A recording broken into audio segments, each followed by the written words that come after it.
Got it? Yep, Cool. You wanna... sure, I'll start. Hi, welcome to another episode okay. Hi, welcome to another episode of Marcus Talks About Games. We're going to talk about some games. Oh my god! It's like Saturday Night Live. It's like having a...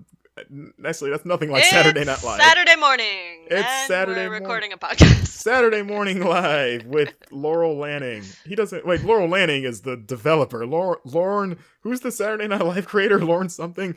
Lauren Lanning made the Oddworld series. See, that's how much of a nerd I am. I just confuse those two people.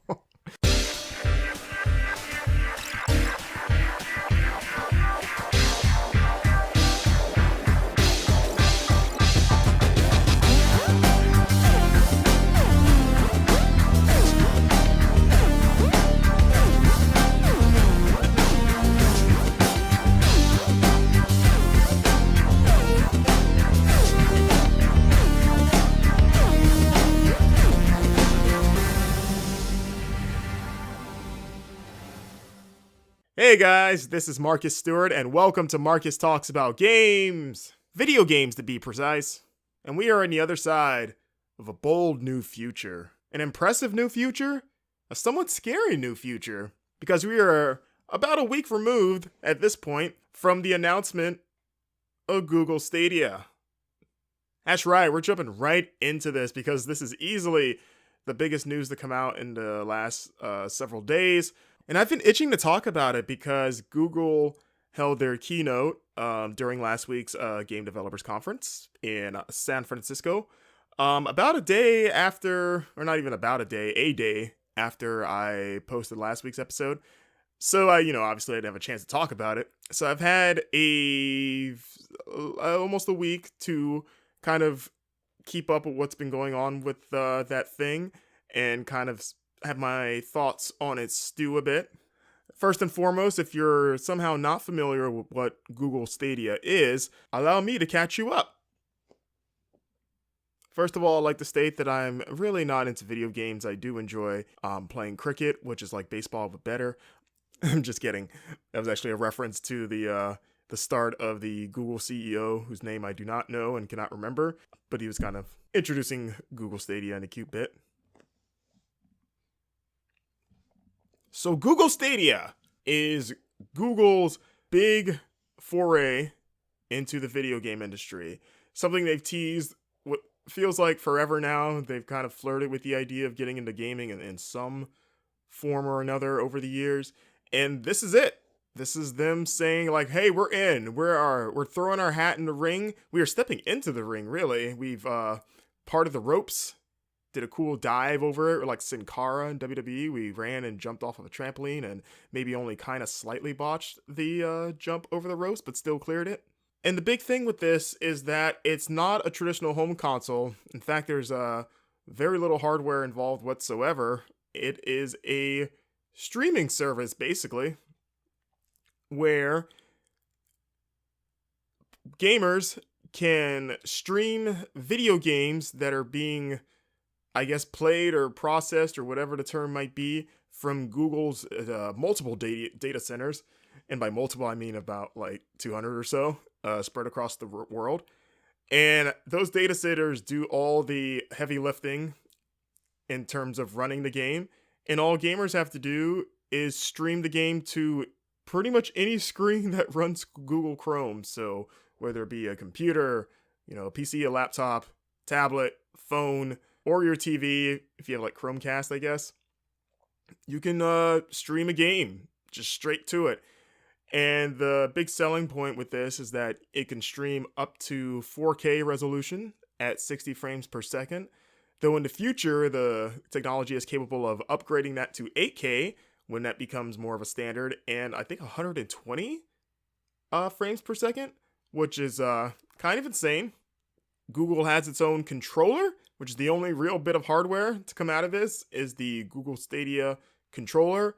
That basically looks like a regular standard controller, dual sticks, 4 face buttons, back triggers, all that good stuff. It's probably worth noting that the analog sticks are not offset. It's more like the PlayStation style of just right next to each other.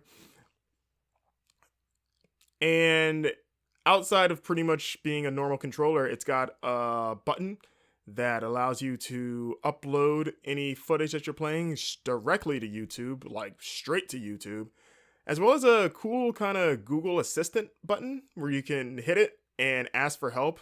And that's because the controller connects via Wi-Fi as opposed to Bluetooth, which is at least apparently is supposed to cut down on latency. I guess Bluetooth is slower than Wi-Fi. I don't know. I guess so. But wait, there's more. So Google Stadia, since, it's leveraging all of Google's things that they own and have, including YouTube, has pretty seamless YouTube integration in that. So one of the examples they showed for trailers, at least on the development side, like, hey, you're watching a trailer for the new Assassin's Creed. And then after the trailer ends, there might be a little embedded link in the video saying, hey, play it right now. And then you would click the link and it would instantly just kind of throw you into a game of Assassin's Creed. So you can just start playing the game that you saw the trailer for. I would imagine it would be a demo if it's a game that hasn't come out yet, maybe. Or if it has come out, I guess you would go to a page. Because it's at least the example to show that you would just be playing it instantly. But I would have to wonder, like, if the game's out, like, does it take you to a page like, hey, buy this right now? Or is it just like a pre-set up demo of the game to try it? That was, they'll probably cleared it up at some point, I would imagine, but it wasn't entirely clear here, but it looked kind of cool. For streamers and YouTubers, there's some cool things where you can, so they have this big feature with Stadia called State Share, which basically lets you set up a point in the game, and then it creates a link which kind of looks like a Discord link, and you can share that link with the world, and then if you click the link you can jump right into that part of the game and just keep playing. So like if I was playing let's just say, for a hypothetical example, let's say I was playing Super Mario World on this thing. Not that Super Mario World is going to come to this thing, probably. Probably not, but who knows.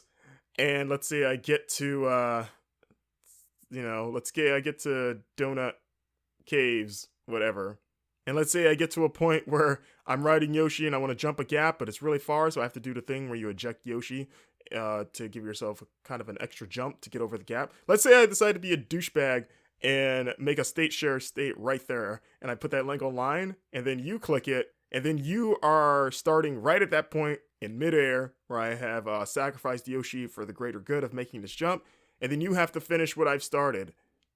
That's basically what State Share is, as silly as an example as that is, but I'm sure people will find very silly ways to use that feature. But yeah, it's supposed to be kind of an extra way for streamers, YouTubers, whatever, to engage with their audiences. Kind of building upon State Share is this ability to play alongside people that are streaming the game.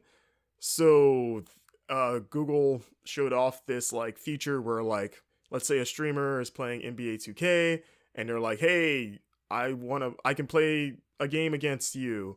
There's going to be like a new, I guess, button or something in the YouTube page where you can pretty much take a number and there'll be like an online queue to get in to play with the YouTuber at that point. So it'll tell you like, hey, you're third in line. And then once it's your turn, you'll get to play the game against the YouTuber. And then once you're done, you'll get out and the next person comes in. So it's like a little lobby thing. And that seems cool, though I have to wonder how there's a part of me when I was watching that where I was like, this might backfire a little bit for bigger YouTubers that have like thousands upon thousands of subscribers. Like, that line's gonna get pretty long. Like, let's say who's a big YouTube streamer? I guess PewDiePie. As you can tell, I don't really follow streaming or the YouTube scene. I only know a few big names. So PewDiePie, he's got a gajillion and one followers. Let's say PewDiePie's like, hey, I'm playing Mortal Kombat 11. Who wants to face me? I got the best Scorpion. Think you can beat me? And then everyone in the world's like, hell yeah, I'll kick your ass. And then they all queue up. And I know some people are more patient than others, but I have to imagine that line's going to get pretty long after a while. Where, like I'm number 13,562 in line. And then I guess, do I just leave it up? I mean, do I want to wait that long to play maybe 5 minutes with PewDiePie? I don't know how long the duration of your time spent, if that's a set like parameter, or if it's something that the YouTuber can decide if like, oh, I want to play this long with this person. I would imagine you would have it up to the streamer to maybe dictate how long they want to play with their fans. But I was just thinking like, man, that was, unless you're the first like few people in, or you just have nothing to do and you can afford to kind of wait in this queue to play a game with PewDiePie, that's feels like that's gonna be I guess, I don't know if it's a problem. I guess it depends. I mean, I don't know. I guess maybe it's more me. Like and again, I'm a special example because I don't watch YouTube streamers really at all, or follow the culture very much. It's just not my thing. So I was like, do I want to wait this long? Unless I'm like guaranteed, like if I'm going to be in the first 10, maybe like I hit that button faster than everyone else. I don't feel like waiting this long to get in. So basically, what I'm saying is that when this thing goes live and then I decide to stream Mortal Kombat 11 and challenge people to take on my best Scorpion, you should come to Marcus Makes Media at youtube.com. And because all of my tens of listeners will be there, you don't have to wait very long to play me. So I'm the ideal destination if you want to play against a personality online. Why wait against millions of players to play PewDiePie when you can just wait maybe like 2, maybe 3 minutes to play against me? Just come to me. Come over here. I got a spot waiting for you. But yeah, it's a cool idea. It's a cool idea. More state share stuff is that there's a cool kind of I don't know what you would call it, like cross save is the best thing I could describe it, where, or like, I guess like save states, cross share, cross play, state share, whatever you want to call it, where you can play the same game across multiple devices and just pick up from where you left off. To kind of illustrate this, they had a guy go down a line of devices and he's playing Assassin's Creed, and then he started playing on like a laptop, and then he climbed to a certain point and then stopped playing on a laptop and moved over to playing on a phone, and then just picked right back up where he was on the laptop and kept playing, and then he did the same for like a tablet and then eventually to a TV.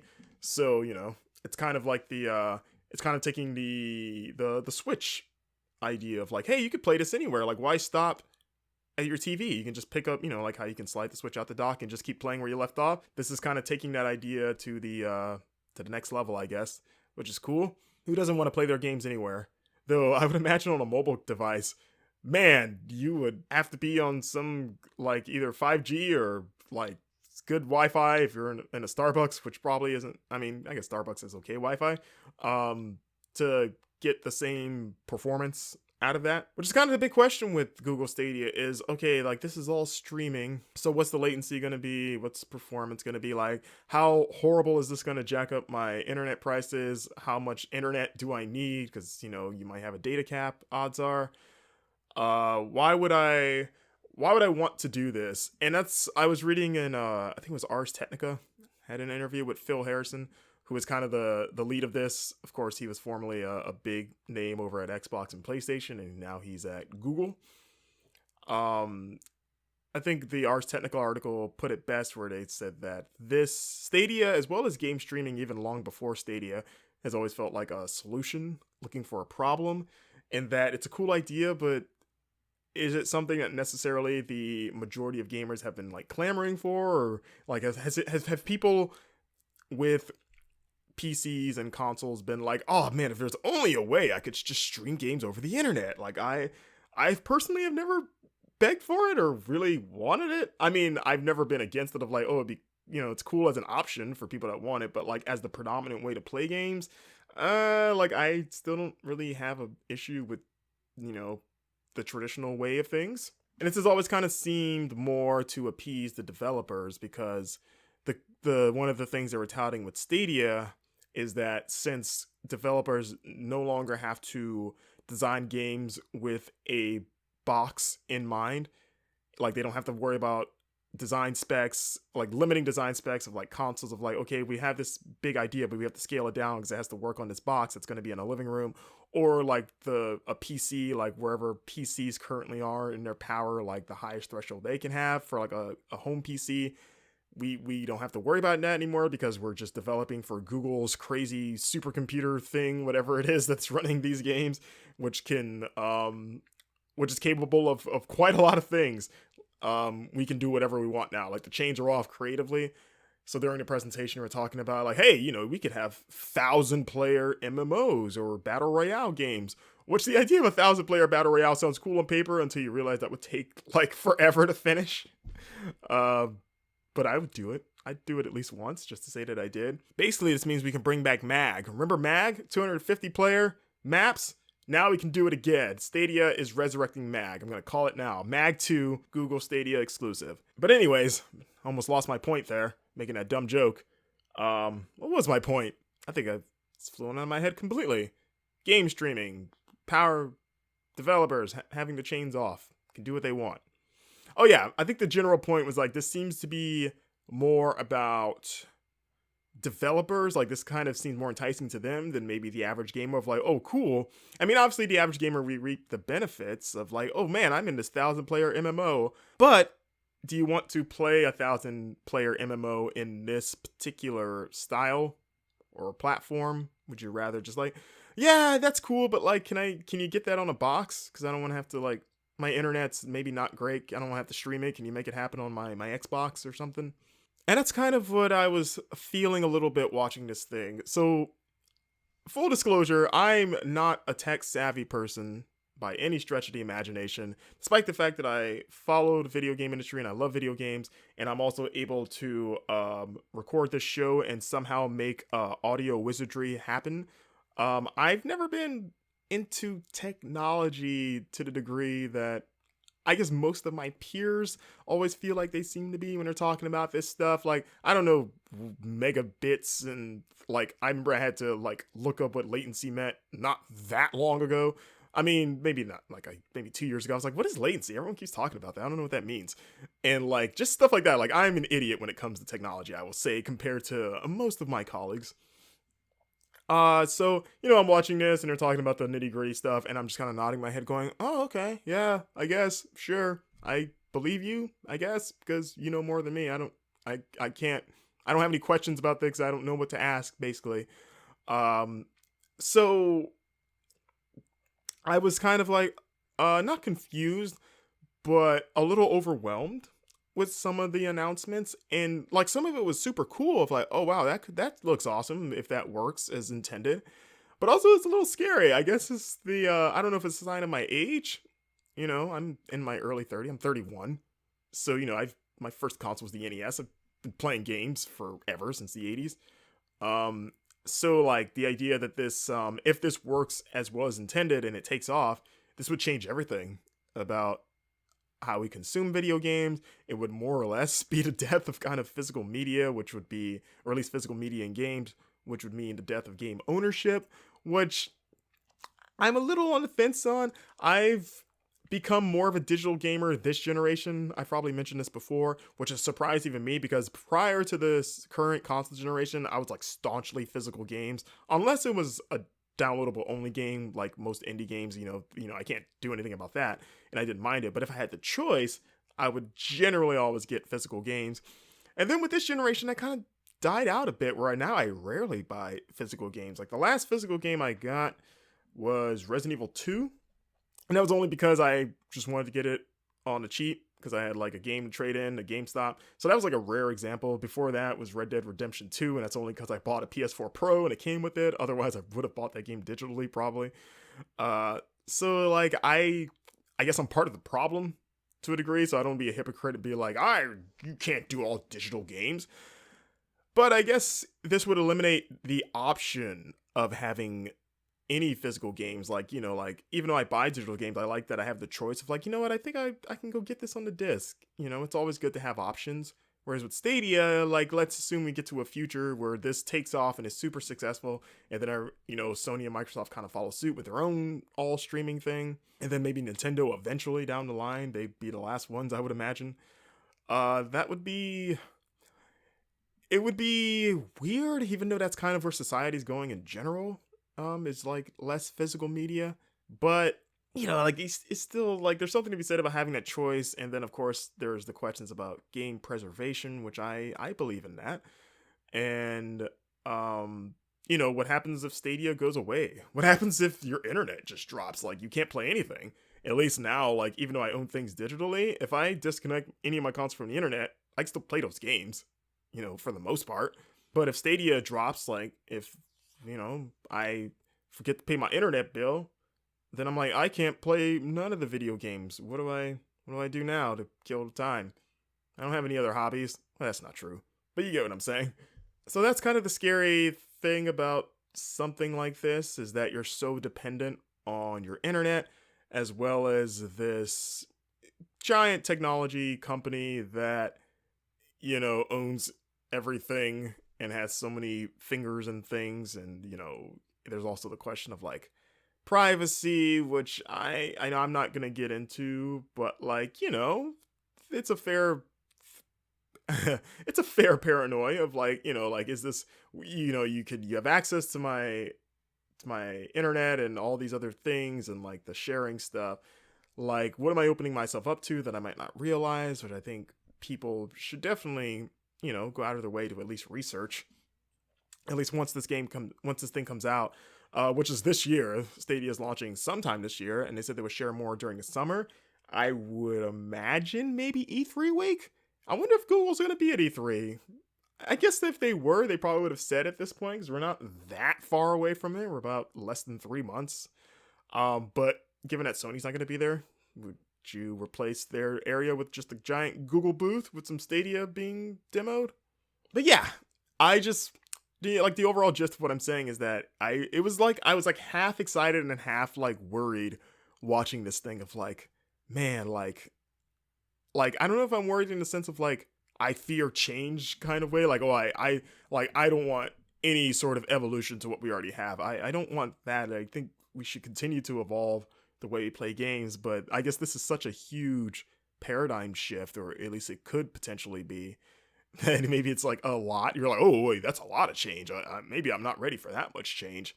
I don't know. It's been an interesting. I was just kind of self-reflecting as I was watching it, and then afterwards of like, how do I feel about this? And like like you wonder like, is this the right feeling? Should I be more excited about this? Is my like hesitation with it like misguided? Is it me just being old and being like, well, that's not how you're supposed to play games? Or is it more founded in like, like it's a more genuine, like, no, there's genuine questions to ask about this, like, they didn't say how much this would cost, how the service would work. Do I actually own these games, or is it just like Netflix where I'm just renting them? How long is Google going to be in this for the long haul? What happens if Stadia goes away one day? Do I lose all the games that I bought? Because it's like the question of like, I mean, if Netflix were to go out of business tomorrow, I wouldn't feel cheated because I know I don't own those movies. Like, they've never given me the impression like, oh no, like these movies are yours. It's just like a renting service. So they're like, oh damn, I can't just watch these anymore. But I never like, I don't feel like I'm having movies stolen from me. Depending on how Google positions its games of like, oh no, you buy these, like you're gonna have a digital library, kind of like we do now, and then you can just play them anywhere you want. Like you still pay the full $60. Or if it's like a Game Pass thing, like no, you pay $10 a month, and then you can play what we got, but you don't actually own these things. So if it's the former, that would worry me because like, okay, like unless this becomes the forever thing now, am I always gonna have to worry about like Google saying like, nah, we're bored with this, turn off the lights on Stadia, and then everything I bought is gone. So there are just so many questions around it that were just swirling through my head. And then at the same time, there was the other side that was like, man, this is exciting. Like, man, if that works as intended, that could be cool. Like, I want to try it. Like, I absolutely want to try it for myself. And I think that's going to be the thing that kind of, pushes you over the edge. Is like, let me play and mess with it for a while. But I want to play it at home. Like, I would try it at like an event. Like, if they are at E3 and I'm there, then I want to try it there.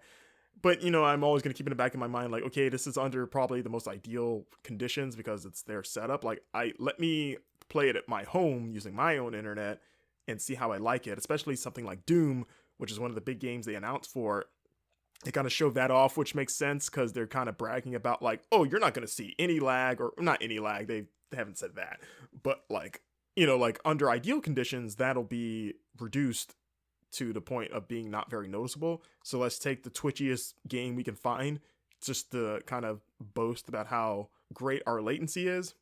But let me play that at home and see how I take to it. Oh my god. This is there's so much going on in my head. I thought I had this all planned out in terms of how I was going to approach this, and then it's gone out the window pretty quickly. So now I'm just shooting from the hip, as they say. Let's see. Another big thing is that Google has launched their own in-house publishing studio, so they're going to be making their own games, headed by Jade Raymond, who is a former Ubisoft executive, a big name in the industry, co-creator of the Assassin's Creed series as well. She's been in the industry for a long time. She is now at Google, and she is in charge of their like publishing game development thing. I hope whatever they're making is better than their tech demo stuff, because what they showed was pretty lame and uninspired looking, which is the point. I'm just kind of making fun of them because, it's just purely for tech demo purposes. But I'm curious to see what games or what, just what they're working on that will kind of leverage this in cool ways. Q Games went up there, the studio behind the Pixel Junk games, and what was that last game that no one talks about? Nom Nom Universe? And they also did the Tomorrow Children 2, if I remember that. If anyone remembers that game, Tomorrow Children. The studio head there, he stepped on stage and kind of teased that his studio working on a new, I'm assuming Stadia exclusive that was going to do some really unique things with all the crazy state share technology stuff, but he wouldn't go into any more detail than that. That's the stuff that excites me more, is like, okay, it's cool that you have those social features, but I want to see someone take that stuff and do some really weird crap with it from just a pure game design perspective. Like I mentioned before, Doom Eternal will be coming to Stadia. Probably not going to be the way I play that game, just because I have every box, so I'd rather, for that something that twitchy, I'll just play it on my Xbox One X. And I've already read reports that even people playing it at Google's event noticed that there was some input lag with Doom. Assassin's Creed Odyssey, of course, will be playable through Stadia. Because it's a new console, and Ubisoft is always there whenever a new platform of any kind comes out, they're always one of the first, if not the first, to say like, hey, we'll support that thing. So, Ubisoft head Yves Guillemot was in attendance, and they made it a point to point him out. So I would imagine that, maybe The Division, eventually you could play through Stadia and whatever other things they got. The new Rayman. There's no new Rayman coming out, but, hypothetically, if there was a new Rayman, I just want a new Rayman, that's what I'm saying. All their crap will be there. Can't wait to play Just Dance against PewDiePie on YouTube. See, I can only talk about PewDiePie. I really don't know any other famous YouTubers. They had that one guy come out, I think his name was Matt Pat, from like Game Theorist. I feel like I've heard of them, but maybe I haven't. I don't know. He went up there to kind of talk about the YouTube stuff and kind of plug it. He was very excited. Very excited. Let's see, anything else with Google Stadia worth mentioning? The Konami code was on the controller, which was kind of cute. People noticed that the controller that they were showing literally had the Konami code printed on it. And what it was, that if you went to Google's website, and I think if you just typed in the Konami code, it would give you like a 3D view of the controller, and you could rotate it and look at it and be like, oh, yeah, that is a controller. Yeah, that's a controller if I've ever seen one. I don't know if that's going to be a final feature or not, or even if it was, what you would do with it, but it's kind of cool. And kind of going back to what I kind of briefly touched on with the controller, was that the Google Assist button, where if you hit it, and you can talk to the Google Assistant and ask it for help. So kind of the example they showed was like, hey, you're stuck in a game? Look at this person. He's stuck on Rise of the Tomb Raider. He can't solve this puzzle. Instead of pausing the game and going to Google and being like, how the fuck do you solve this part? You can just hit the Google Assistant button and be like, hey, I'm stuck, help. And then Google will be able to determine where you are in the game exactly, and then search for the most relevant, walkthrough to kind of help you get through that part.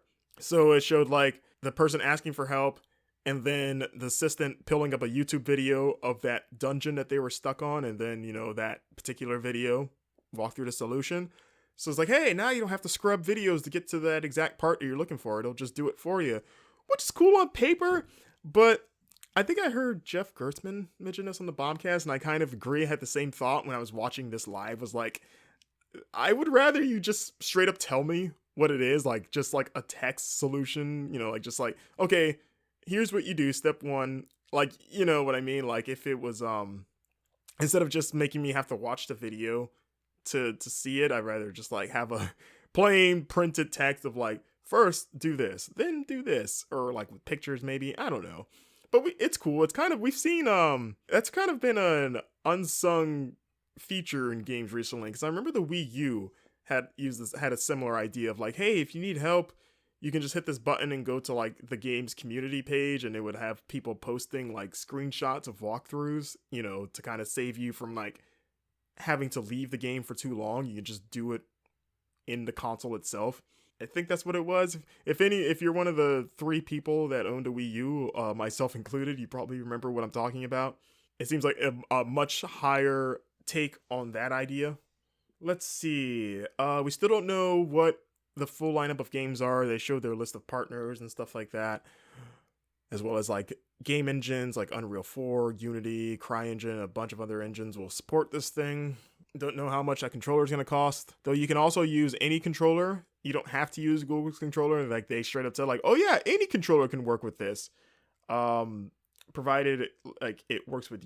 Well, not that it has to work with USB. I think the Google controller uses a USB, but if you just want to like plug in your Xbox to your controller, if you want to plug in your Xbox to your computer like you would normally do, apparently that seems like that would work too, or PlayStation or any kind of PC supported gamepad, which is pretty cool. Yeah, there's a lot going on. This is a big thing. This is a big old thing going on right now. And then I was reading recently, not long before starting this recording, that Phil Spencer apparently had a memo where he said that he felt validated by this news and that he was excited to share what Xbox has for E3, which makes me think like, okay, like, I mean, he's made it no secret that Xbox was kind of leaning towards this direction anyway in the last couple of years, like with Xbox Live appearing on everything under the sun, or seemingly want to. Like, I feel like by the end of the year, I can access Xbox Live on my toaster. And then with the Play Anywhere initiative and them supporting crossplay and just them trying to make Xbox more of a omnipresent service than just a box, like, it makes sense that he would see this Google announcement and see the reactions to it that have largely, I want to say, been generally positive. Like, I haven't seen any real negatives. Like, the most has been maybe apprehension just from some of the things we don't know about it. But overall, people are like, oh man, this looks cool. Like, cautiously optimistic, I will say, is maybe the general reaction. So for him to look at that and be like, oh, thank God. Thank God we're not the only ones doing this, makes me think that that's exactly what Microsoft's going to be doing, or at least their own take on that kind of service. So look out for their big thing at E3, whatever their rival streaming service or whatever it is. Now the big question will be what Sony does. Like, does Sony has Sony had something like this in the works, or were they going more the traditional console route and are looking at this and are they going like, oh fuck, is this going to be a thing? Or they're like, we want to be the alternative. We're like, hey, yeah, you can do stuff like this, but if you're an old man and you want to just, game the way you've always gamed, we got you. Like, hey, you can still stay in your comfort zone with PlayStation 5. We're not gonna make you venture out into this bold new frontier. Like, maybe we'll have some expanded share options, but like, it's still gonna be a box that you put your disc in. I wonder if Sony would actually. I feel like that would give them a degree of success, because I've seen plenty of people that have outright rejected Stadia because they are staunchly against the idea of not owning their media or their internet. They don't think it's up to par. Like, I think Google said that the general threshold for your internet speed would be 25 megabits per second or something like that. Again, I don't really understand what that is. I don't even know what my internet speed is, if it's that much, if it's 20, 25, 30, but they said within the 25 to 30 megabits, though they also said that they tested it at 20 megabits and got it to work fine. So I guess if you fall below that, you might be out of luck. So if you're one of those people that are like, oh man, I don't know if I can run this the way, like I want the 60 frames and 4K, but I can't. Oh, thank God the PS5's still going to be the thing that I know. I'll buy that thing because I don't have to change too much of what I know about games. I wonder if Sony could potentially find a lot of success being that. And then Nintendo will be Nintendo. Like the Switch isn't going away anytime soon. And it's been successful for them. So I wonder what that would mean for the Switch, because the Switch's whole appeal is like, hey, I can either play at home or I can play on the go.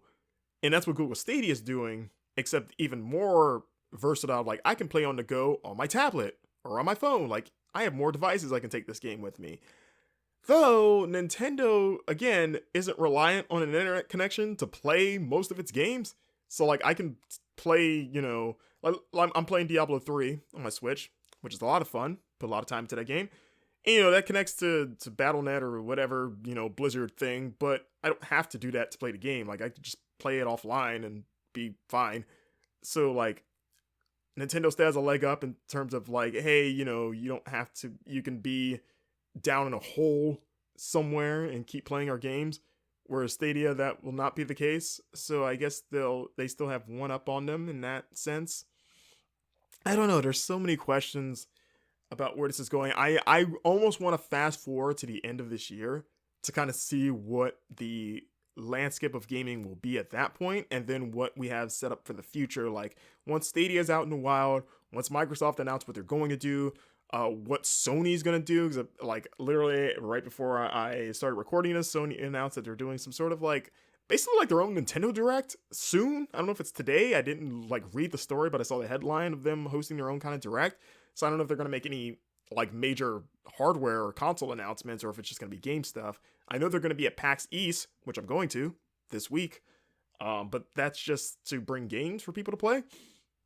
So we'll know by the end of the year, maybe have a better idea of what Sony is up to, what their answer to all this stuff will be. So like I just want to like I'm excited to see this all play out, but I also just want to jump to the end of the year and see like, okay, what's happened? Like where are we at now? Because it's just so many unknowns. But I'm excited. I'm trying to keep an open mind. I'm not vehemently against the idea of Stadia. I'm just kind of I guess cautiously optimistic, as maybe as excited as I am about it, but I want to get to the summer at least to where Google shares more details about how this is going to work. So, man, crazy times in video games. And I've already spent like damn near 40 minutes or so talking about this. So you can tell that this is a lot to unpack here with this announcement. But hey, I would love to hear what you guys think about Google Stadia. If you want to hit me up, if you've tried it, like if you're one of those people that played the beta like last fall when it was going on, let me know what you think. Or if you live in San Fran and went to GDC and got to tinker around with this, tell me, were you convinced, or do you still have questions about it? And once again, just want to throw it out there that if you don't want to wait in line on YouTube to play maybe some Overwatch or something with me, I don't have that many subscribers, don't have that many listeners. So if you want to play me, I granted I'm not as appealing as PewDiePie and all the other YouTube people, but I'm pretty cool. I play games well. You can want to play game with me. You could be first in line, second in line, first in line. Just saying. I'm just gonna throw it out there. Marcus Make Media at YouTube. Get in line. Well, coming up next, we're moving on from Google Stadia and into Devil May Cry 5. I have back on the show Miss Hologram Dream, streamer and PR whiz extraordinaire, to once again give her the lowdown on the Devil May Cry franchise using the in-game story so far summaries to see if she, as a non-fan, can pick up what the series is laying down based on Capcom's in-game summary of the games. Of course, if you remember episode 4 of the show, we had a similar segment where we had her listen to the memory archives from Kingdom Hearts 3 to see if she could grasp that complicated series. and we're doing the same thing for Devil May Cry 5. So you heard her at the top of the show, and now we're gonna get back to her right now. So in the Immortal Wars of Dante, let's rock, baby. But hey, But you the main course today is Devil May Cry Devil May 5, Cry. Yeah, 5. which I always accidentally say Devil May Care 5. I think that was the original joke. Like, I never heard the term Devil May Care until after Devil May Cry was in existence, and I just thought that was just a thing. And then when I I can't found stop out, saying it. yeah, and then when I found out that Devil May Care was like an old saying, I was like, oh, is that the joke, or is that what they're referencing? Like, they just kind of did a play on that classic adage. But Like yeah, the devil does care. The devil cares an awful lot. He cares so much he's crying. that's true. And I guess because in the games you're fighting demons, I guess the idea is like, oh yeah, devils cry because you're just air juggling them and slicing them up with swords and guns and stuff like that. So even demons cry. So I Because was thinking about this last night, and I was like, should I like Wikipedia the background, No. like, or something? I was like, I really don't want to go into this absolutely blind, and Yes, you yet do. I am unprepared, and I have no idea what this franchise is about at It- all. Are we gonna start from the beginning? we are. So much like we did in episode 4, when I had you on to test the Kingdom Hearts memory archive, which is their in-game kind of summary of the series. With the purpose of that was to kind of catch up newcomers, and I was curious of how good of a job that did for someone that genuinely had no idea for the series. And it, unsurprisingly, it was not very good. You didn't seem to really get the series, which is fine because one, Kingdom Hearts is an incredibly confusing series, even for people that follow it. And two, those memory archive things were not very good at their job. So I didn't expect to have to do one of these so soon, but I've recently finished Devil May Cry 5 and saw that they had, in the beginning it starts with the kind of summary of the series, because it's been a long time since the last Devil May Cry, so, or at least since Devil May Cry 4, because Devil May Cry 4 came out in 2008, and then in between 4 and 5 they had the DMC reboot that Ninja Theory did, which I don't know if you're familiar, Angelina, but DMC was, because the Devil May Cry series is a Capcom property, and then DMC was like Capcom handed it off to Ninja Theory, who of course made like Hellblade, Senua's Sacrifice, Enslaved, and had them do their own take on Devil May Cry. So it's like a Western spin-off / reboot of the series that a lot of people thought would suck. Came out in 2013 because of how different it was, mainly because Dante had black hair instead of his traditional white. Which sounds silly, but believe it or not, that caused a huge uproar at the time. And the game wound up being super duper awesome. At least to me, I think it's one of the best Devil May Cry games. And now with 5, this is them kind of returning to that classic timeline of the series. So it's been 11 years in between the traditional Devil May Cry games.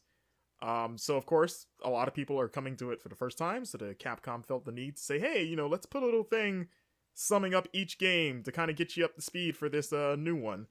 And I was curious watching it again. It's like, I wonder how helpful this would be for a genuine newcomer.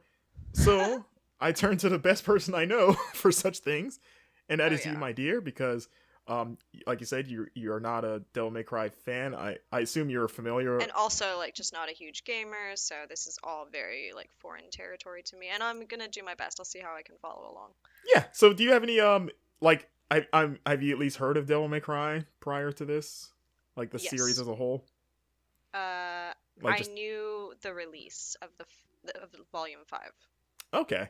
So just a quick background. The first game came out in 2001 for the PlayStation 2.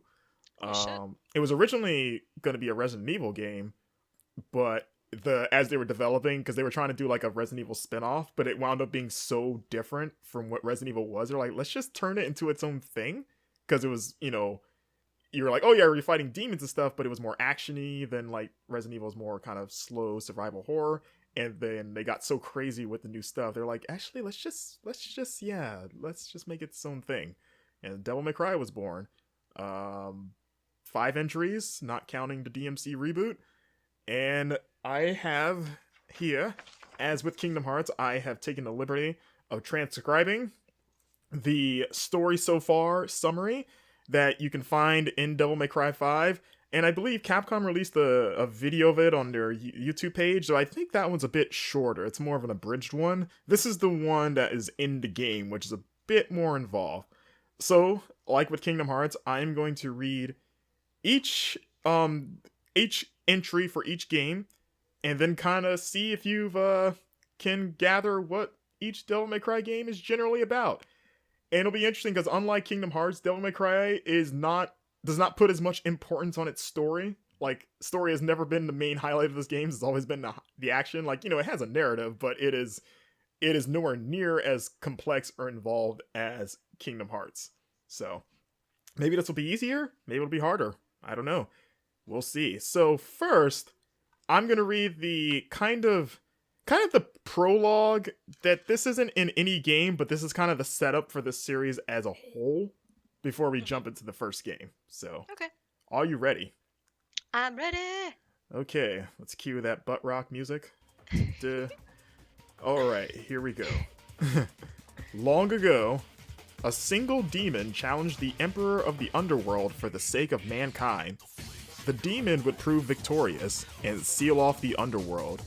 That demon was the Dark Knight Sparda. Sparda's legend spread, and the legendary Dark Knight was revered by mankind. But as the years slipped by, the memory of his deeds and the existence of demons faded from memory. After 2,000 years, the seal on the underworld began to weaken. The demon Emperor Mundus sent his minions after Sparda's wife and twin sons in an act of revenge. Sparda's human wife, Eva, stood no chance against the demons and lost her life. One of Sparda's sons, Virgil, went missing. The only survivor was Dante, Virgil's twin brother. Decades later, and then that transitions into the first game, which is actually the third game, Devil May Cry 3, Dante's Awakening. So Devil May Cry 3, of course, was the third game, just saying this for background, but chronologically, it is a prequel to the first game, so it is the earliest in the timeline. Oh, okay. Yeah, originally released for PS2 in 2005. Let's see here. Dante was reunited with his lost brother Virgil. Virgil survived the years with the help of his father's sword, the demon blade Yamato, and longed to obtain even greater might by unlocking the power of Sparda. Arkham, a man bent on obtaining demonic power, knew that unlocking Sparda's power would weaken the seal in the underworld. To this end, Arkham manipulated Virgil from the shadows to fulfill his deluded ambitions. Conflicted over his feelings for his lost brother, Dante set out to stop Virgil and Arkham. Along the way, Dante met a demon hunter named Lady. Her lust for revenge against Arkham, the man who killed her mother, served to steel Dante's resolve. After learning that Arkham was the real threat all along, Dante and Virgil teamed up to fight the Mad Scholar. However, the camaraderie did not last as the two could not overcome their differences. The battle between brothers was fierce, but Virgil met his match. In the end, he refused Dante's help as he fell alone into the underworld. Soon after, Dante opened up his shop for business, Devil May Cry. Fronting as a local handyman, he used this business to hunt down demons and collect information on Mundus. And that's Devil May Cry 3. So what do you So what have you gathered from that? Did you have a good grasp of what the plot of Devil May Cry 3 is? Kind of. Well, what have you got? What did you get? What did you understand? What are you foggy on? I think it's interesting that it's, revolving around this weird sort of dysfunctional relationship between Dante and Virgil? Yeah, Virgil. Was it? Yeah, Dante is the protagonist of the series. There's a lot of family drama between siblings sometimes, so I guess it's a good source of inspiration and making people feel like the story is relatable, even though it's taking place in the depths of hell. Was it? Usually on Earth, demons invade Earth. I mean, there's times where they'll go to the underworld, but generally it takes place on Earth. I guess it's kind of cute. It's like. It's funny because reading the transcription is kind of straight faced, but if you ever play the games, They're very, I don't say goofy, but there's a campiness to them. Like they're very. It's like watching a like a like a kind of campy action movie to a degree where like, and the series seems kind of self-aware of its over the topness, but also like a serious enough that there's some weight to what's going on. It's an interesting blend. Like you kind of have to play it to kind of to really get the tone of those games. I'm curious, do you get the reference to in the names of Dante and Virgil? I know I've read Dante's Inferno. Exactly, that is it. Dante and Virgil references Dante's Inferno. It's where the So it's like them going through the 7 circles of hell, right? Or the uh 7 levels. not in the games, but yeah, like the story. Yeah, like the names Dante and Virgil were meant to kind of allude to Dante's Inferno Hmm. when they were developing the series. Okay, nice. And then their mother is also involved? She's dead in the like she dies. Like you never see her in the games, or her name's Eva. But yeah, because she's yeah, she gets killed by Mundus, because Sparta, who was their father, who was the demon, the demon that rebelled against the underworld, married a human wife and then had twin sons. So like Dante and Virgil are half demon and half human, which is why they're so strong. And Arkham is a human. Yes, if I remember correctly, he is a human that wants to get demonic power because he is a bad person. But Dante and Virgil are also human, or they're demons? They're half. Oh, half. Okay. Yeah, their father was a demon and their mother is a human, so they have they have human appearance, but they can transform into demons, and they have like demon strength. Yeah, but they're also super strong. Like they have demonic blood, so that gives them some crazy powers. So it's a story of family dynamics and revenge. It's a Family Matters. It's basically the show Family Matters. Really, that's all Devil May Cry has always been. I don't know who the Steve Urkel is in this, but It's like Family Matters meets Game of Thrones. Just like Game of Thrones. Family dynamics. Yep, just siblings turning on each other, all that stuff.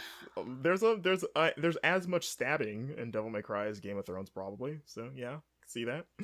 Okay. So the brothers turn on each other? Yeah. Or at least they were never like with each other because they were separated at birth.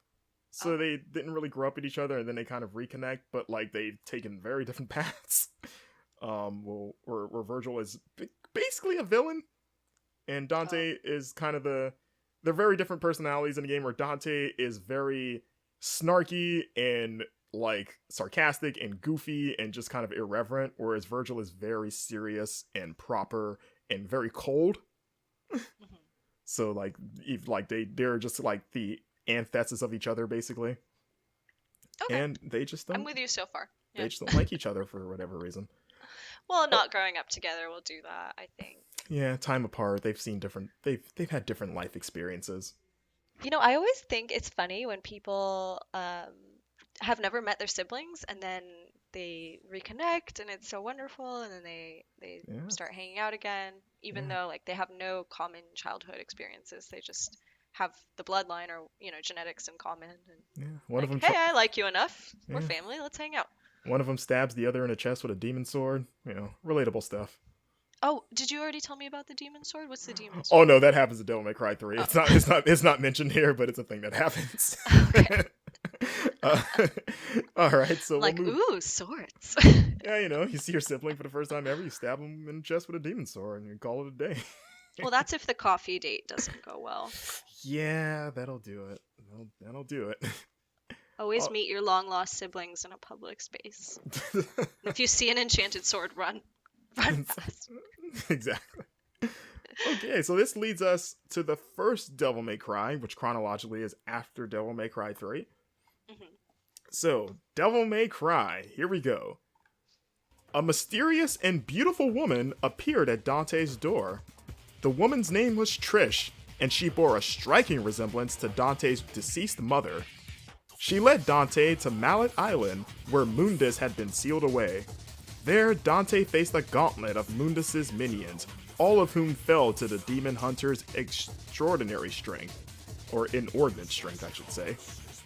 One such adversary was revealed to be Virgil, warped into the demon known only as Nello Angelo. In the face of Mundus's cruelty, Dante's anger erupted like never before. The true power of Dante, inherited from his father Sparta, was unleashed, and he used it to seal Mundus away once again. And Mundus. that's it. Yeah, that's it for Devil May Cry. Mundus. Who the heck is Mundus?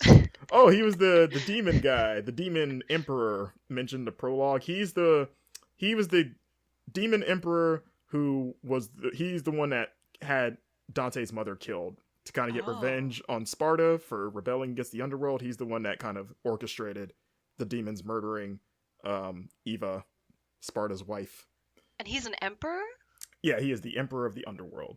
Because Sparta originally sealed him away, and then in Devil May Cry, he tries to break out, and then Dante seals him back away. So, is the emperor the highest power in the land? In Devil Land, I guess so. And Dante and Virgil are where in the hierarchy? I guess none, because they live on Earth, so they don't actually. Well, Dante lives on Earth. Virgil, I mean, he's not from the underworld. He just has demonic lineage, but they're not royalty at all. No, because Sparta wasn't royalty. He was just like a knight that just rebelled against the demon hierarchy. Okay. So Sparta decided that, hey, mankind's pretty cool. I don't think you guys should be screwing with them. And then he became a good guy. But why does Mundus have a horse in this race? Because he's like the big bad in the background. He's like the ultimate Why did evil. he kill Dante's family? Because Sparta defeated him.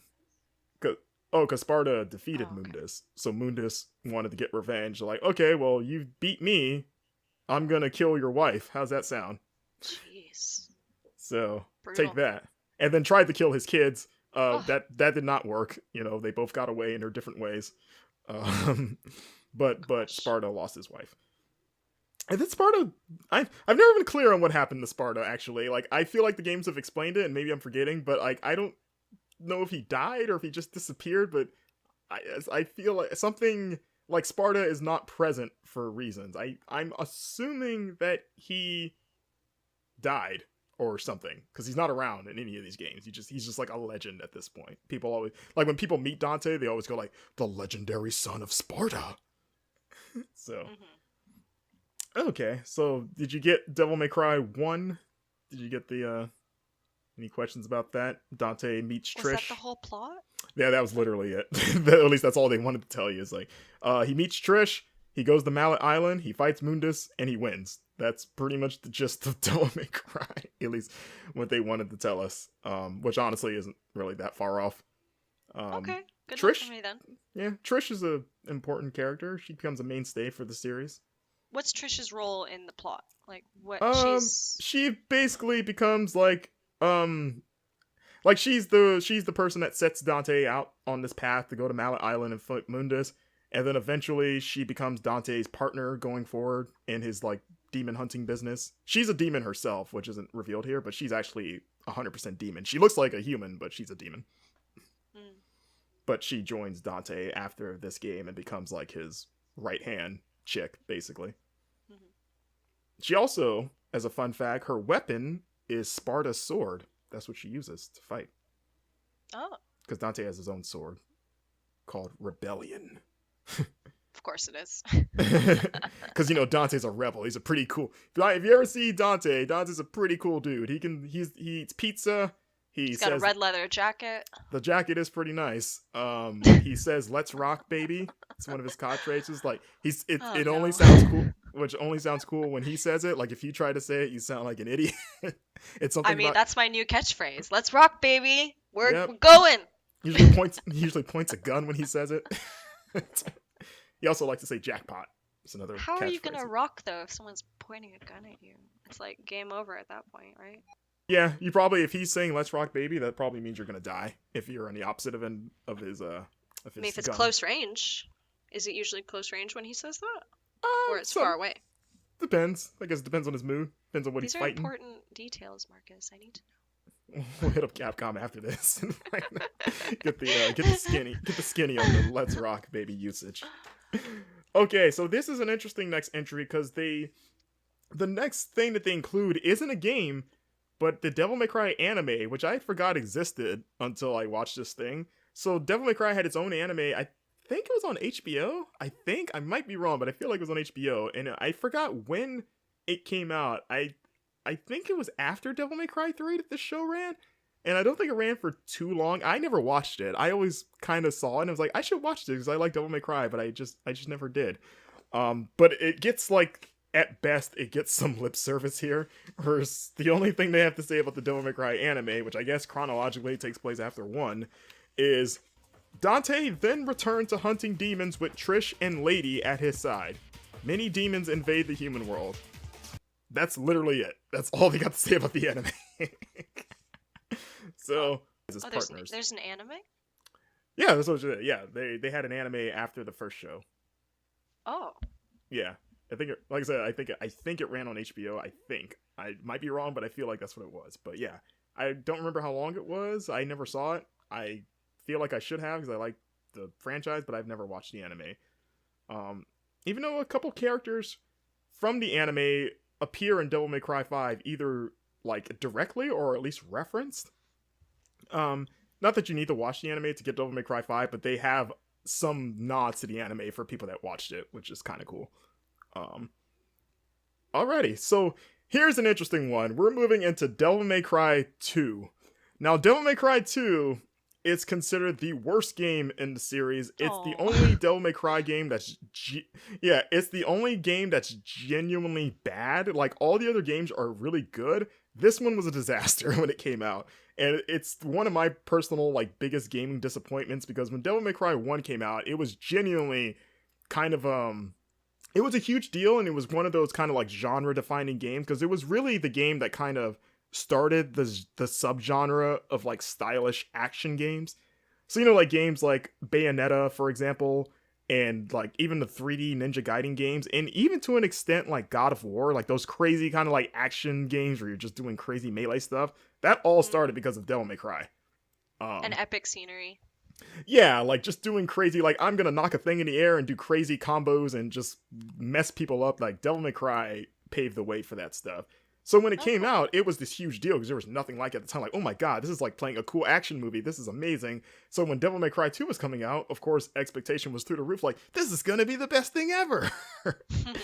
And it was not the best thing ever. It sucked. And one reason for that, it was a different development team that made it. Like, it was still Capcom that published it, but it was not the same team that did the first game. And they changed a lot of things where like, so the first game, and kind of every Devil May Cry game to a degree, but especially the first game in Devil May Cry 3, one of the big things about it is that those games were pretty hard. Like they were fun, but they were challenging. And Devil May Cry 2 was easy. Like, I feel like they overcorrected by making Devil May Cry 2 too easy. It may as well just been called Devil May Cry Too Easy. Eh? Okay. I like that delayed laughter. I'm like, oh. There was also a strange shift where they changed Dante's personality, like, dramatically, where, like I mentioned before, Dante is always he's kind of like almost like a emo swagger guy. Like, he is nonstop just making quips and just supremely confident. Like, he just seems like a cool dude. Where in Devil May Cry 2, for some reason, he's kind of like Virgil, where he's very quiet. He rarely speaks, and when he does, it's very monotone. Like, it's a change that just was so bizarre. Like, what did they do to Dante? Or like one of the same voice actor? I don't think so. But they just they basically almost rewrote him as a different character. Like, I don't know if they thought that, he was too corny in Devil May Cry 1. We'll make him like a super stoic and serious guy that barely talks. But I think they didn't understand that was kind of the appeal of Dante, was that he was just kind of a smartass. Yeah, that's the power of feedback, They could have been told in production or something like, oh, he was a little bit too extra. Let's tone him back. And then that one person or couple people or dozen people can influence, the future of a character. Yeah, thankfully this does not stick. This is the only game where he's like this. This is not the end. Because people did not like this change for Dante. Like, why is he so quiet? He hasn't even said "Let's rock, baby" or anything. He's just like, I remember. He stopped saying "Let's rock, baby." Yeah. Oh my god. I Oh, remember 2 lines from Dante throughout the entire of Devil May Cry 2, and they might be 2 of the 5 things that he ever says. Is like, and again, he says this all super monotone, no emotion. I remember in the beginning, because like you meet this woman, and she's kind of the one that sets you out on your adventure, and she says something like, "Oh, I know about Sparta, your father." Like she brings up Sparta, and like just says, "You knew him." Like that, like just like in that cadence, like, and that was like the first thing I think he says in like the game or something like that. And then there's another part where that's an oof from me. yeah, Oof. and you're just like, okay, like Dante would have said like 5 things at this point, and they would have all been pretty funny or dismissive because he's basically like a Ninja Turtle, honestly. Now that I think about it, he's kind of like a Ninja Turtle, like all 4 of them rolled up into one. Um, Well, the and year was 2001. It was a 90s a character born of the 90s. yeah, like I think Devil May Cry 2 was 2003, if I remember when that came For out. Like for so, for the 2 years. younger listeners, Yeah, people so used to talk different back then. exactly. And I also remember a part in Devil May Cry 2 where he fights a boss. I don't remember which boss. I do remember at one point in the game you fight a building, which is stupid. That game's not good. And he just says, "Don't talk, just die." Just that. Like that's all he said. That's his only rebuttal for this boss that's like talking shit. And again, traditionally Dante would have a lot more to say that would be funny. Like he is very laid back. Like he's fighting all these monstrosities, things that look like you would be terrified to fight, and he is so dismissive of all the stuff he sees. One, because he's supremely confident because he's super powerful, but also he just immediately relieves any weight that like you're like, oh my god, this thing looks terrifying, and he just makes a joke about the thing that he's fighting, and then the demons get really flustered at him because they're like, why isn't this guy like afraid of me? So it's like it's always a fun dynamic with those games. But then this one, he's like he's too cool for school, I guess, just super quiet and serious. Well, um, he's done it all before. It's not his first rodeo now, so maybe it's yeah, like taken a toll on him. He's just become more stoic with age. I don't want PTSD, Dante. If anything, Devil May Cry 5 kind of fixes that Dante, because then in 5 he is that like that's the latest in the timeline, so he is a Dante that has seen everything. But they kind of do some cool things with that, where he's still the same guy, but you can tell he has seen some shit, Hmm.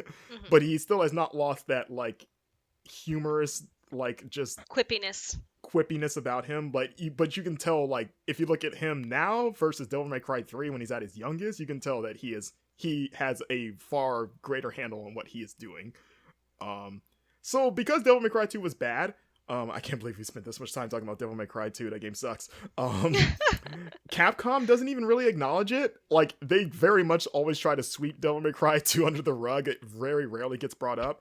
And that's reflected here because much like the anime, they have a very short thing for Devil May Cry 2 where it just says, but not even demonic rulers rivaling the power of Mundus could match Dante's strength. All was at peace in the human world.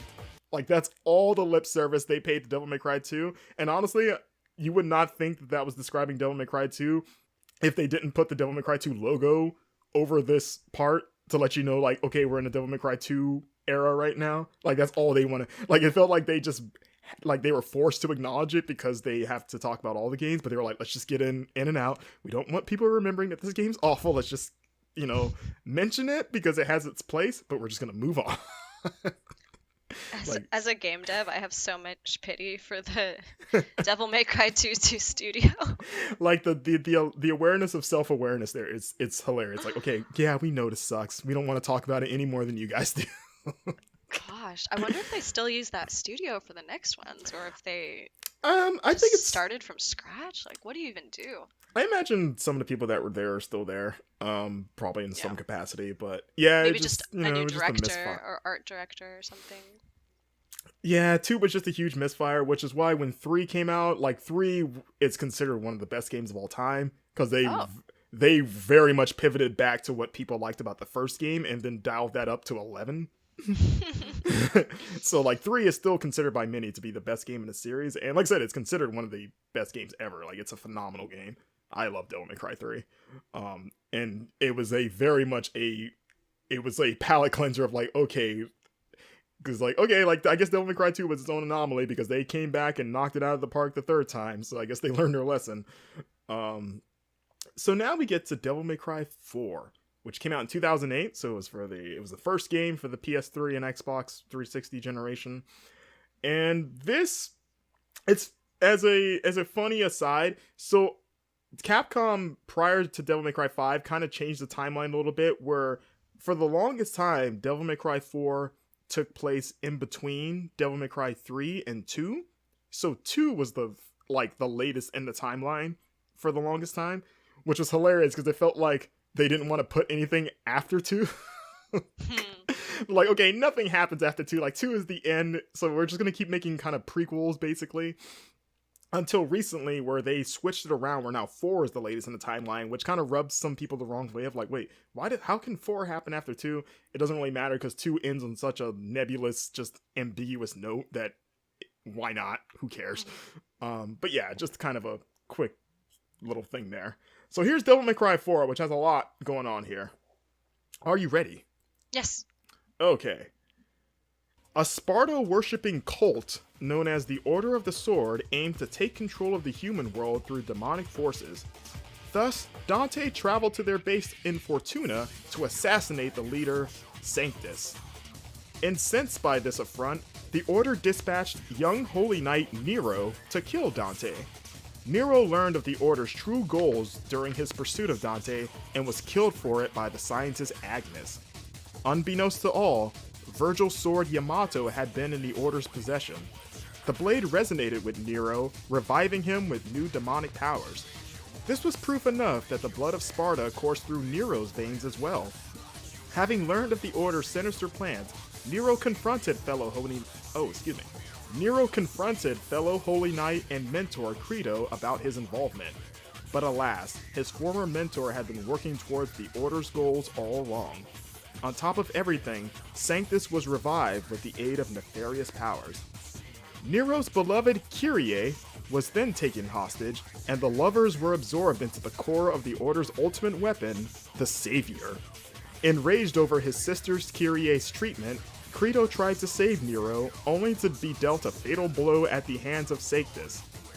Just when all seemed lost, the legendary Dante arrived to battle the Savior and rescue Nero. Nero was then able to defeat Sanctus and put an end to the Order's evil machinations.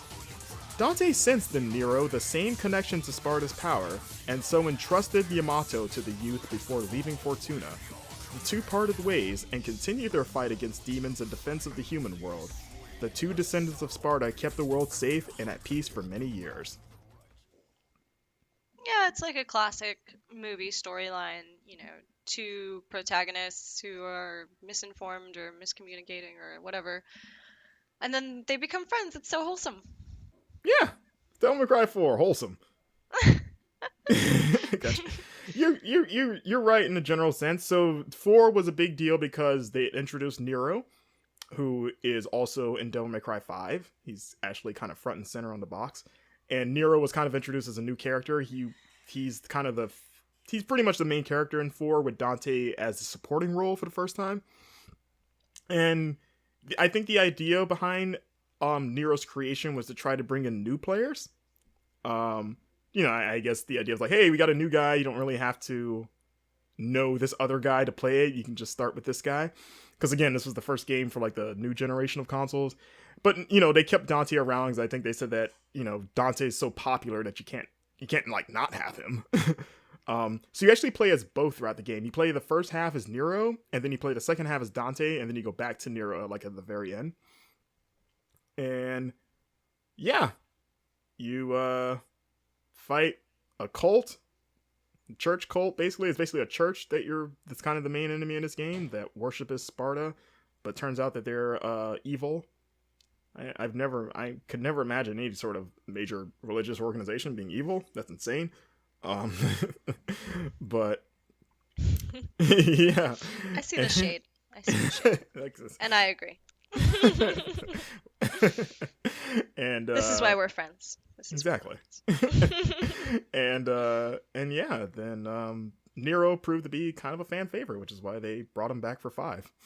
So yeah, what do you think? What do you think of Devil May Cry 4? Any questions? Any thoughts? Anything you like to? I think that is like a good plot line. something I would, everyone loves like a redemption story, or like, oh, they were actually fighting for the same team all along, or like they both just wanted what was right all along. Yeah, like Nero thought, because he was raised by this church, he thought that they were in the right, but it turns out that they were shady as hell. And now he has to confront that. Everything he thought, everything he knew was wrong. So now he has to, deal with that. Um, this game Has also a had. Oh, Say again? sorry, go ahead. You go ahead. Now I say this game also had a really cool intro. I still remember it where like because they paint Dante as potentially being the bad guy in this game because you don't know that the church is evil going into it. So it starts with like Unless you've watched an anime ever. yeah, unless you watch any anime ever. But going in, they don't outright say like this is a bad church. Like they open with like a church scene. Nero's there with his girlfriend Kyrie, and Nero is very similar to Dante in that he even has white hair too. Which at first you're like, why does he have white hair like Dante? He's not a demon guy, but then you kind of learn that he kind of does have some demonic blood. But he's similar to Dante in that he's very laid back and irreverent. He's kind of like too cool for school, but he's a little bit more. Like, he doesn't have Dante's swagger. He's kind of more, like, angry punk, I guess because he's younger. So he kind of has, like, a bit more anger issues where Dante is more like, whatever. I know I can handle this. Like, Nero gets angry very quickly. So, like, he's sitting in church with his feet up, with his headphones on, because he's just too cool for church. And then Dante, like... Still goes. Exactly. And like the Sanctus, who's the leader of this cult, is, doing his sermon. And then out of nowhere, Dante like crashes through the ceiling and people are like, what the is happening here? This guy in the red coat just crashed through the ceiling and Dante lands right in front of Sanctus and point blank shoots him in the head. Just right in the head. Oh So everyone's like, goodness. what just happened? And In Dante turns around. church? Yeah, like in the church, like in the middle of the Oh. service, Dante just busts through the ceiling and shoots the guy preaching in the head. And Well, I don't know you know, about Dante now. Jeez. well, he did it because he knew that he was evil. So he was sent there as a job. Like he was given the job to like, hey, Yeah, but this that's so guy's. traumatic to the other churchgoers. I mean, Dante doesn't care. He probably doesn't care. If anything, he assumes that they're probably all in on it, which he was pretty much right. But he turns around, his face is covered in blood, and everyone's in shock. And Nero is like, "What the hell? Like this guy that I've, has been my master since I was a child, just got murked by this mysterious guy." So he goes to fight him, and they have this really cool fight where, because it's two super strong demon guys with swords just having this incredibly flashy fight in this church. And it's kind of cool to see like, the new protagonist taking on the kind of like, like the, the guy that's been the face of the franchise forever. It's kind of like almost like, I don't want to say like a changing of the guard, but it's kind of like a meeting of generations of like, okay, this was the old guy fighting the new guy, and he's like going tit for tat for him. So it kind of immediately establishes Nero as like, oh no, this guy can go. Like he can stand up to Dante. That's impressive. I just remember like watching that fight when the game came out and just being in trance, like, oh, this is so cool. And then the whole game is an interesting premise of like, oh wow, like I'm hunting Dante because you're playing as Nero, and you're like, I have to go. Like Dante is the main goal. Like he thinks that Dante is a bad person because he murdered this guy, and then he learns along the way, like, oh wait, actually, things aren't as they seem. This church is bad, and then once you actually get to know what Dante's motives are, you're like, oh okay, I get it now. Yeah, Devil May Cry 4 is a good game. I like that game a lot. All the games are good except for 2. So Yeah, it seems like a more intellectual message than the previous plots as well. there is, yeah, I will say, Which is, don't just listen to information blindly. Like, take the time to, and that's very topical in our current, technological and political climate. you yeah, know? if a mysterious man in a red coat suddenly shows up at your thing and shoots whoever you're kind of for, maybe you should consider for a second why he did it. That's a horrible message, actually. Okay. We need to backpedal quickly. Yeah, that's actually not a good thing. Never mind. I was like, man, it's got dark and fast. Art does not always imitate life. Do not Yeah. try this at home, please. Do not, please. Not even if you're wearing a cool red coat. And yeah, that's Devil May Cry, up to 5 at least. So what do you think of the series? What are your takeaways from the Devil May Cry series? Honestly, aside from the unfortunate one, you've piqued my interest. I'm intrigued. They're fun I kind of games. want to play now. Yeah. Yeah, they're crazy. Like I said, like they're they're really fun and well-made action games, except for 2. You can skip that one. But yeah, like they're one of those games like they can be challenging, but they're so good at making you feel like a badass because you got a sword, you got guns, you're knocking demons in the air and just shooting them and doing all crazy air juggles. You get all these crazy weapons. In Devil May Cry 3, you literally get an electric guitar that can shoot bats, like electric bats at people. It's like I said, it's silly. Like it knows it's silly. Like in Devil May Cry 5, Dante gets a motorcycle that he can split in half into swords. Like it's a demon motorcycle, and it turns into 2 swords that each have a wheel on it that acts as like a chainsaw. So you're literally grinding people with motorcycle blades, and it's making motorcycle sounds the whole time. It is so stupid, but it's fantastic. I mean, I'm here for it. I like it. It's something else. But yeah, 5, it came out, when did 5 came out? March 20 or something? I don't know when 5 came out. But yeah, I finished the game. I loved it. If you listen to the show, you've heard me talk about it as I've been playing it. I had a great time. And yeah, if you want to play it, Angelina, there is a HD collection. Like you can play it on the current consoles because they bundled 1, 2, and 3 together, and they've remastered. They also have like the first 3 games together. They also remastered Devil May Cry 4, and they also have the DMC reboot. You can play all of them on the current generation consoles. So you don't have to bust out your PS3 or PS2. That would be a hilarious first game for me to play on stream, because it's so off-brand for me. Yeah, it's just like, I'm going to play Devil May Cry right now. I'm going to start with 2. I heard 2 was the best one. Just troll everyone. Yeah, like I've heard everyone told me That's I should on start brand. with. Yeah, everyone's told me I should start with this one. I don't know why. I guess it's good. I will say the only cool thing about Devil May Cry 2 is that you get a wall run, and that's when wall running wasn't really common in games. Like this is before Prince of Persia, so like I just did that wall run a lot, and I felt really really cool. But that's about all the praise I'll give to Devil May Cry 2. Is it as satisfying as the slide in Apex? Yeah, it's up there. Especially at that time when I was like, man, like this is the same year that the Matrix sequels came out. So Matrix was really big the year that Devil May Cry 2 came out. So people are running on walls in that movie. And I was like, man, I'm doing that thing. I'm running on walls and flipping. I just did that constantly in Devil May Cry 2 because that was the only thing I felt good about. Nice. Yeah.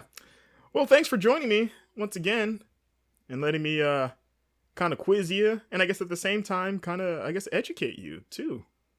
It's always a pleasure. Thank you so much for having me on. Of course. And where can people find you on the internets if they want to reach out to you?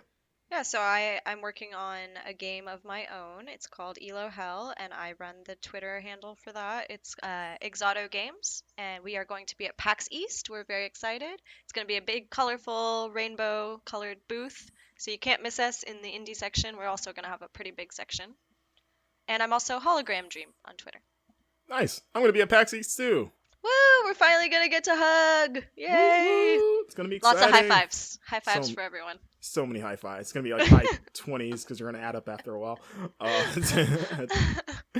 Alrighty. Well, thanks for coming on.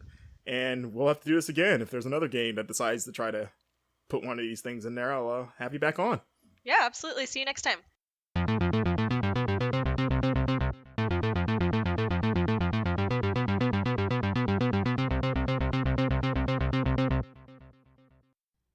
Thanks to Angelina once again for hopping on. It's always fun to listen to her thoughts on video games, especially ones that she is not aware of. But she's always a great sport. And thank you for listening to another episode of Marcus Talks About Games.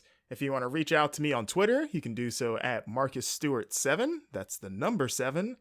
You can also follow this channel on YouTube at Marcus Makes Media, as well as SoundCloud at the same name, Marcus Makes Media.